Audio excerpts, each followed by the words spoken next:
Hey guys, welcome to Mela Shrinks. It's been a really long time since the last time I posted a video, and I have some stuff to catch up on. Let's just start with I'm 3 months, a little over 3 months post-op. I'm down just over 50 pounds. Things are going great. I feel really good, and I can eat just about anything I want to. Did have a bit of an issue back about 6 weeks ago. As per one of my other posts, there was an issue with having a stricture in the opening from my stomach to, there's Lulu, my stomach to my intestines that was too small, healing too small. So they went in and enlarged it with a balloon-like thing during an endoscopy.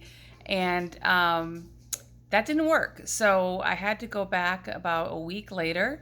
And what they did was they put a stent in to the opening to make sure that it stayed open and it healed open a larger size.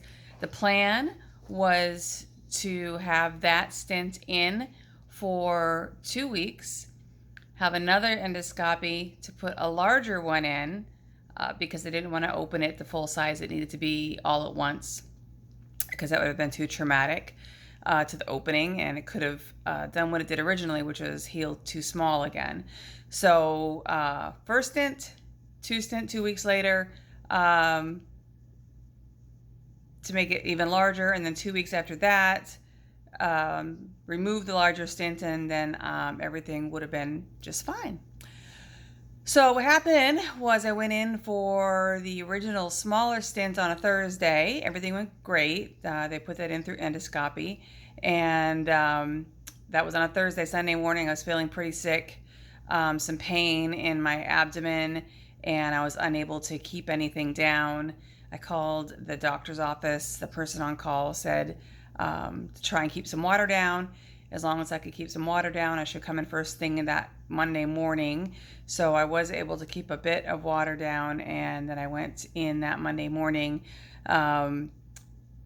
They sent me right over to the hospital to have, I don't even remember honestly what it was called, but I had to, it's like an upper GI, I guess. Maybe that's what it was. I don't know. It was a while ago, and I'm sorry it took me so long to post this, but had to swallow some dye, and then they did some imaging to see if they could see where the stent was, and voila, as they had thought, the stent had migrated and had pushed its way through the opening and was now in my upper intestine.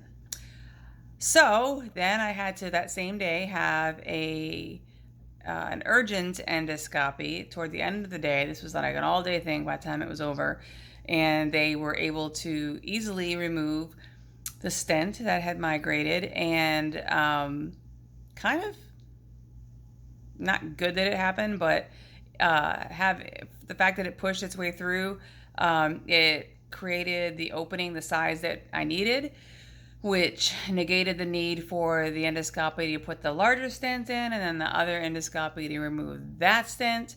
So although it wasn't an ideal situation, it actually remedied the situation with the opening in my stomach being too small.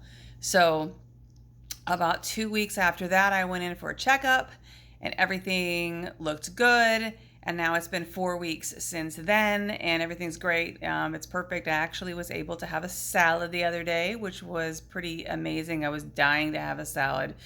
I did some research on that and found that butter lettuce is better for people in a post-gastric bypass situation because it's less fibrous. So if you're going to enter the foray of salad, then I would recommend starting with butter lettuce, only because I had no issue with it, and I would recommend doing that rather than risking something with iceberg lettuce.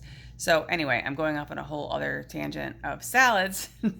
But I just wanted to catch everybody up with the whole stricture endoscopy situation. Let everybody know I'm doing really well. Lost about 55 pounds. I'm not sure exactly which one it is. My scale is different than the doctor. If I go by the doctor, then I've lost 55, which I will use that scale, but in my daily life, it looks like I've lost 53. So I've been cleared for physical activity now that all the trouble is over, and I have an appointment in an hour with a trainer to start strength training. Doctor recommends that over any kind of cardio or anything else, considering the low number of calories that you're still consuming at this point, and you don't really want to burn too much of that, and you need your strength and your muscles to get in better condition, so you will burn fat better, and also so you will look better when all this is over and the weight is gone. Your muscles will be toned and in good condition. So of course, today is March 22nd, 2020, so smack dab in the middle of the COVID situation. So I am at home, and we'll be having my consultation with the personal trainer via Skype. And then we'll learn what I need to do from home, which is great because I would rather do stuff from home anyway. I'm not a big go out into the world type of person as it is. So this is right up my alley regardless of what's going on in the world at the moment. But anyway, I will check in hopefully more sooner than the last time on how things are going with the personal trainer. And I hope everyone is sheltering in place safely and having a decent spring, as short as it is so far. And hope everyone takes care of themselves. I will talk to you soon.